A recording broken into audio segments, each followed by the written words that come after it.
buenas tardes a todos y muchas gracias a Águeda por invitarme, a Asbas y a todos sus colaboradores por haber organizado esto, a la Lata de Zinc por dejarnos el local y por supuesto a todos los demás ponentes porque ahora que estoy aquí me doy cuenta de que es bastante más difícil de lo que parece desde el público. Y sobre todo y ante todo a todos vosotros por venir aquí, pues hoy hace mucho sol pero otros días habéis venido y llovía bastante y venir aquí a hablar de ciencia pues se agradece mucho. En fin, lo que quiero hacer yo. Como os he dicho, he venido aquí a hablar de ciencia. Ah, no, espera, tenemos que hacer esto que pasa, ¿no? Sí, claro, por eso es. Bueno, lo que quería decir. Al fin y al cabo, como dice Águeda, hay una cita de Carl Sagan que dice que hacemos una sociedad que es totalmente dependiente de la ciencia y la tecnología, pero que casi nadie sabe nada de ciencia y tecnología. Yo aquí, como si fuese una encuesta del CIS, os he puesto esto, porque yo creo que es la imagen que tiene mucha gente cuando, mucha gente no científica, mucha gente de la que sale en la tele cuando se hace una entrevista sobre algo, de lo que es la ciencia. O sea, algo complicado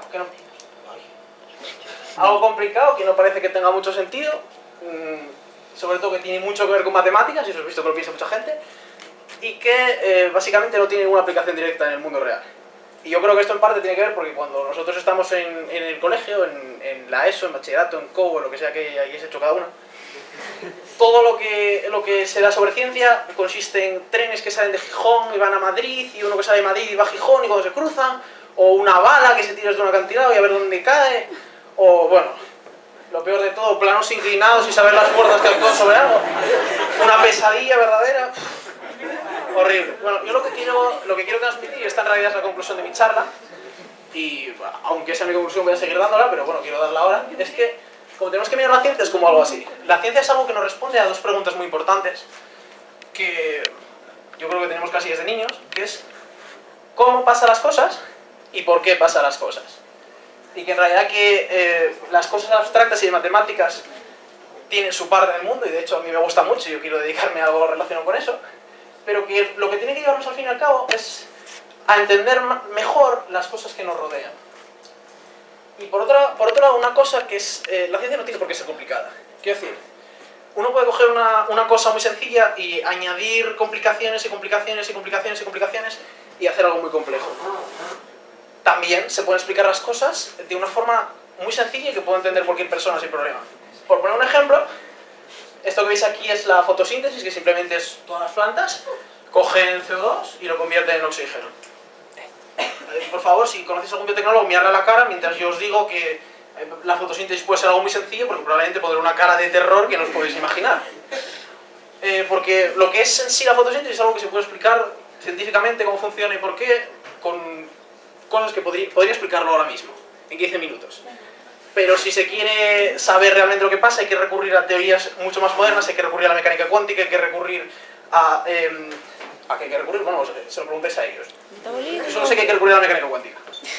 Y lo que voy a hacer aquí es hablar un poco sobre todo esto, presentando unos conceptos muy sencillos, que probablemente si habéis estudiado primero de una carrera de ciencias o primero de ingeniería o bachillerato incluso, lo sabréis, y si no, os los voy a contar yo. Entonces, lo que yo os voy a explicar es lo que son las fases de la materia. Todos sabéis lo que es agua, que el agua puede ser hielo, el agua puede ser líquido, el agua puede ser gas. Lo que es el equilibrio de fases, que ya es algo que no se sabe tanto. Y lo que son los cambios de fase, que también sabéis lo que es.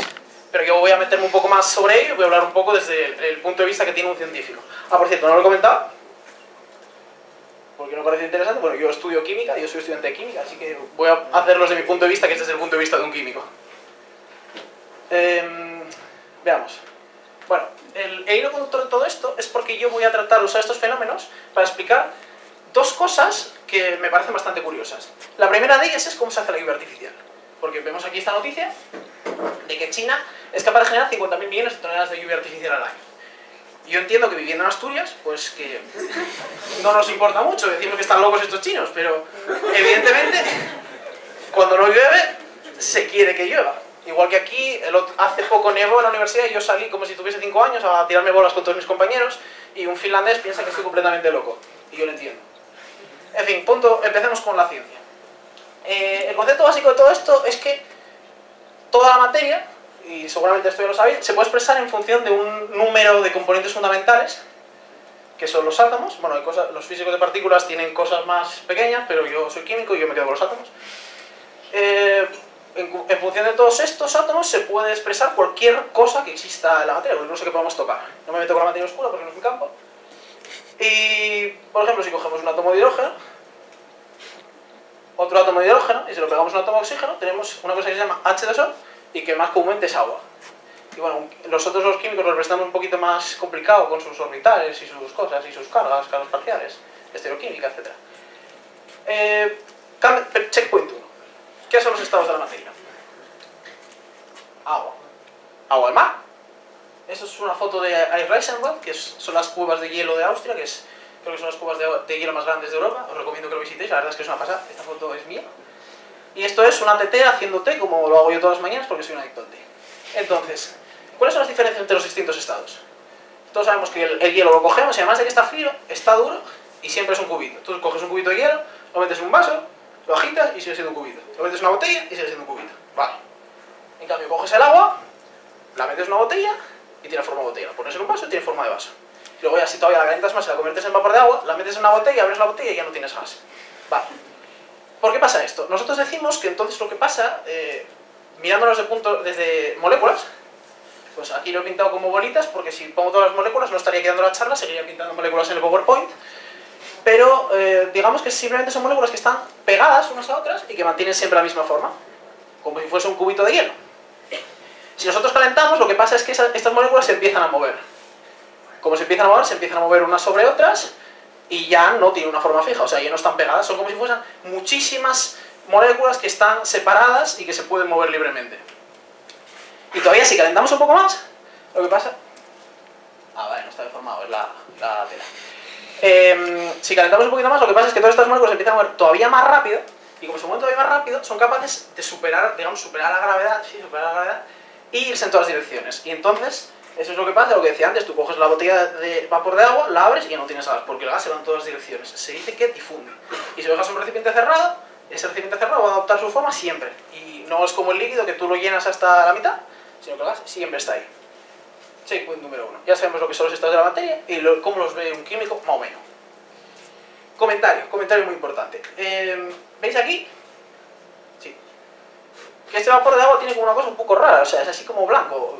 Yo cuando llevo el agua por la mañana para hacerme mi té, no es así. ¿Qué es lo que pasa? En realidad el vapor de agua es incoloro. Lo que pasa es que, digamos que cuando se forma muy rápido el vapor de agua, gotitas de agua muy pequeñas se quedan suspendidas encima y pues suben con el aire, se van con el aire porque como son muy pequeñas, pesan muy poco y no caen abajo. Esto por razones de dispersión de la luz tiene este color blanco. Y puede que os suene un poco este vapor metido un poco con temática medioambiental, a estas famosas, lo que dice la gente, chimeneas tipo central nuclear, y que a partir de ahora todos me vais a hacer el favor de llamarlas. No. Bueno, es culpa tuya, que de arregla. Tuya. ¿Qué pasó ahí?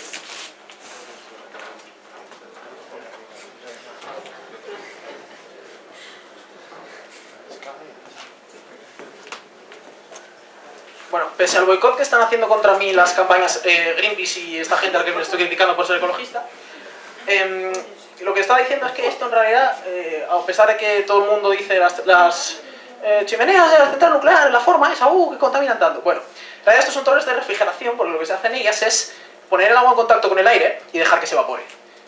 Cuando esto pasa, por una cosa que vamos a dejar vivir, porque no nos interesa ahora, el agua se enfría cuando se evapora.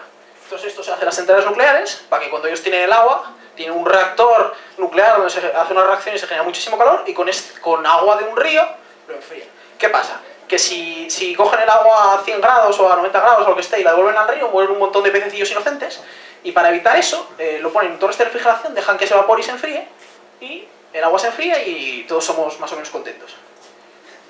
Siguiente punto. Bueno, eso ahí la temática medioambiental, ¿eh? No, la próxima vez que veáis una chimenea echando humo blanco, no está contaminando, es vapor de agua. Lo que contamina es lo que está detrás que no estamos viendo. Vale, siguiente punto. Y yo esto lo he llamado, para mí, la magia de los tapones. Porque es una cosa, yo cuando era pequeño tenía una colonia en el baño y recuerdo que a mí siempre mis padres me decían, oye, tápala que si no se te evapora. Entonces yo decía, ¿qué cojones tendrá el tapón que hace que la colonia no se vaya? Y esto es algo que nunca entendí de pequeño. Porque nosotros cogemos el bote de colonia, lo dejamos ahí y es colonia. Pasa... ¿Y esto no se puede quitar? No.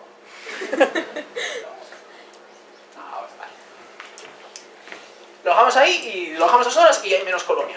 Lo dejamos 2 semanas y hay todavía menos colonia. Y lo dejamos 2 años y ya no hay colonia. Claro, le ponemos un tapón, colonia, 2 horas colonia, 2 semanas colonia, 2 años, 10 años, 1000 años, colonia. ¿Por qué?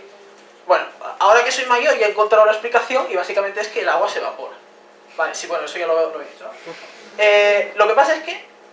Sí, bueno, por cierto, sí, todo cambia hasta que deja de cambiar. Eso. Bueno, lo que pasa es que hay un concepto de la naturaleza, bueno, mejor dicho, hay un concepto que es vital en la ciencia, que es el concepto de equilibrio, y que es esto. Todo cambia hasta que deja de cambiar. Cuando algo deja de cambiar, decimos que está en equilibrio, porque es un sistema que permanece así parado. Porque yo ahora mismo, si me quedo aquí parado, no me muevo mucho, y yo estoy en equilibrio mecánico con el escenario, porque ninguno de los dos se está moviendo. O si meto un vaso de agua en la nevera, está en equilibrio térmico, porque siempre está a la misma temperatura y no cambia. Ahora también existe una cosa que se llama equilibrio de fases, que básicamente es que si nosotros ponemos si nosotros dejamos ahí el líquido, por poner un ejemplo, el líquido se evapora, pero no se evapora para siempre, se evapora un poco, hasta que alcanza una determinada cantidad de vapor que está en equilibrio con ese líquido. Las razones las vamos a dejar porque de nuevo es algo que podemos estar aquí hablando demasiado tiempo. Lo que pasa es que se forma una pequeña cantidad de vapor. ¿Cuál es el problema? Vale, nosotros tenemos una colonia y se nos forma el vapor que tiene que estar para estar en equilibrio. Problema, como hemos visto antes, el vapor se va lejos. ¿Qué es lo que pasa? No se alcanza el equilibrio porque nunca hay suficiente vapor como para que para que la solución esté en equilibrio, vamos. Con lo cual se sigue formando y se va, se sigue formando y se va. Y luego cuando hay una colonia no se forma y no se va.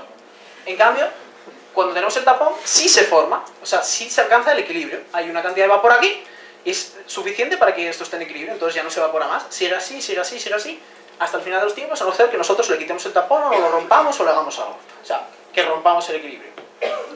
Checkpoint número 2. Ya casi estamos. Vale. Siguiente punto. Ahora lo que es un cambio de fases. Yo he cogido esta imagen porque me ha parecido bonita. O sea, esto es una sustancia química que se llama sulfato de cobre, que está aquí disuelto, y esto es sulfato de cobre en cristales. ¿Por qué he cogido sulfato de cobre? Porque es azul y a la gente le gustan las cosas de colores.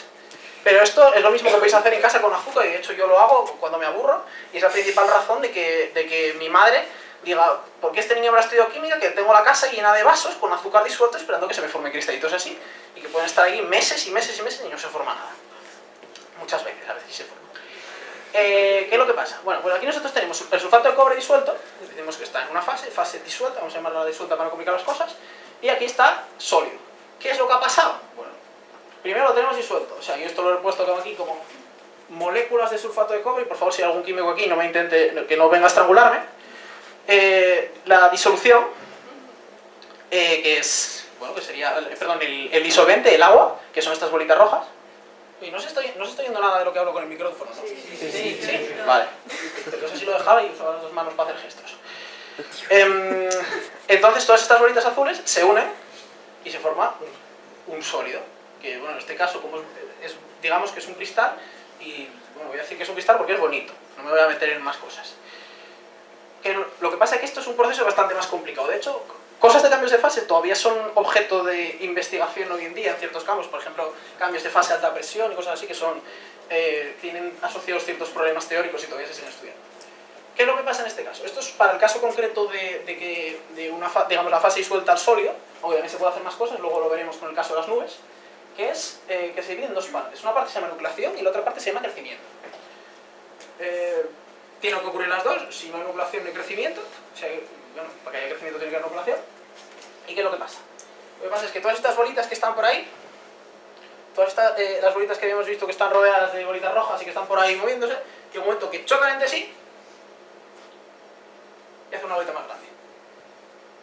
La bolita es grande, tiene que alcanzar un determinado tamaño, se llama radio crítico, bueno. Y cuando alcanza ese determinado tamaño, podemos decir que es tan grande que es muy probable que se encuentre con otra bolita azul. Entonces, hay más bolitas azules que se van uniendo y al final se van haciendo grandes y grandes y grandes y grandes y grandes. Cuestión. Yo aquí he pintado un montón de bolitas aperdonadas. No es así. En realidad, lo que pasa dentro de los sólidos es que tiene una estructura interna, o sea, que es ordenada, tiene forma, digamos, que se llama estructura cristalina. Y debido a esa estructura cristalina es por lo que por lo que aparece, digamos que es por lo que aparecen estos cristales así tan bonitos.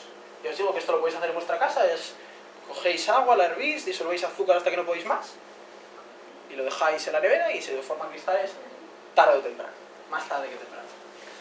Y aquí llegamos con nuestro checkpoint 3. Ya tenemos todos los conceptos que nos hacen falta.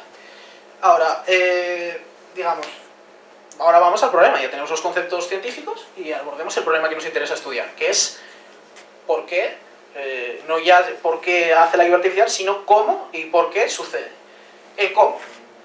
El cómo lo que pasa es que se usan unos cohetes o con unos aviones que lo tiran por ahí de una sustancia que se llama yoduro de plata. Yoduro de plata, bueno, lo que sea, que está en unos granos muy finos y muy fino, muy pequeño, como si fuese un polvo así muy granulado, y se tira en el aire. ¿Qué es lo que hace esto? Bueno, simplificando mucho, y de todo esto estoy simplificando, aquí si hay algún meteorólogo, algún químico, algún experto en cristalografía, puede venir aquí y decirme un montón de cosas, pero esto es simplificado y esto es para que todo el mundo lo entienda, y esto al fin y al cabo es lo que tiene que ser un modelo científico, un modelo que pueda entender cualquier persona y que pueda explicar muchas cosas y quizás no todas. Digamos, aquí se lanza el yoduro de plata. Lo que hace el yoduro de plata es que actúa como núcleo. ¿Por qué no llueve, digamos? Para que llueva, las nubes son, como el vapor que veíamos antes, son gotas de agua muy pequeñas que están suspendidas en el vapor de agua. No soy yo, ¿verdad? Vale. Son gotas de agua muy pequeñas que están suspendidas en el vapor. Entonces, para que llueva, lo que tiene que pasar es que esas gotas se junten, se hagan más grandes, como veíamos antes, es muy parecido a lo de nucleación y crecimiento. Yo voy a decir que es igual, no lo es, pero es muy parecido. Y se forman gotas más grandes, que entonces ya son tan grandes que se caen por la gravedad, y entonces así es lo que pasa que llueva. ¿Qué pasa? Por las condiciones climáticas, en muchos casos no se forman los núcleos, no da tiempo que se formen, se mueven tan rápido que en el momento que se forman, se rompen rápidamente. Lo que se hace con esta técnica es, se lanza... A ver, bueno, si yo lo que se hace es, en vez de dejar que se formen núcleos de forma natural, se añade ya el núcleo ya hecho, entonces las cositas de las bolitas se unen y se forma el cristal más grande. Bueno, en este caso no es un cristal, en este caso es una gota de agua, cae, nos moja todo hijo de vecino, llueve, todos son felices, gritan, saltan y celebran Juegos Olímpicos. Y esto es lo que explica básicamente cómo funciona la lluvia artificial. El único problema que tiene es que el yoduro de plata, pues bueno, la plata es un metal pesado, y hay ciertos estudios que, bueno, que dicen que puede llegar a ser peligroso. De hecho, hay una enfermedad que está relacionada con la plata, que se te pone la piel azul y cosas así muy bonitas, pero no voy a hablar de ello porque no tengo ni idea, solamente he visto una foto. Y ahora la parte final de todo. Bueno, sí, ¿por qué yoduro de plata? Que se me olvidaba. Lo que hablaba antes de la estructura cristalina, se utiliza yoduro de plata porque a alguien se le ocurrió que el yoduro de plata tiene una estructura cristalina que se parece mucho a la estructura cristalina del hielo. Entonces dice que, bueno, lo tiras ahí y se parece al hielo. Dejémoslo.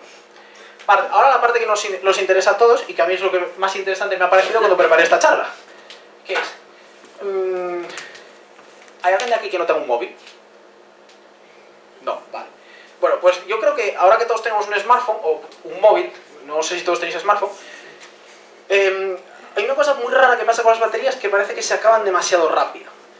Uno coge la batería, se levanta por la mañana, que la ha tenido toda la noche cargando, lo tiene al 100%, y cuando se ha dado cuenta ha pasado 20 minutos y ya está al 90%. Y dices, madre mía, no dura nada esta batería.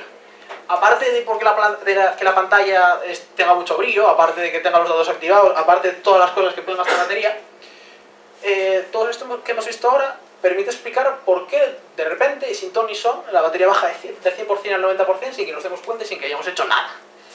¿Qué es lo que pasa? Bueno, por simplificar mucho, una batería es muchas cositas como esta, puestas en línea. Son dos disoluciones unidas entre sí, que tienen una pared porosa dentro para que haya un intercambio de iones, bla, bla, en el que ocurren unas reacciones químicas especiales que habrá sido vuestra pesadilla para todo el que haya estudiado química en bachillerato o química en primero de carrera, que son reacciones redox y que generan corrientes de electrones.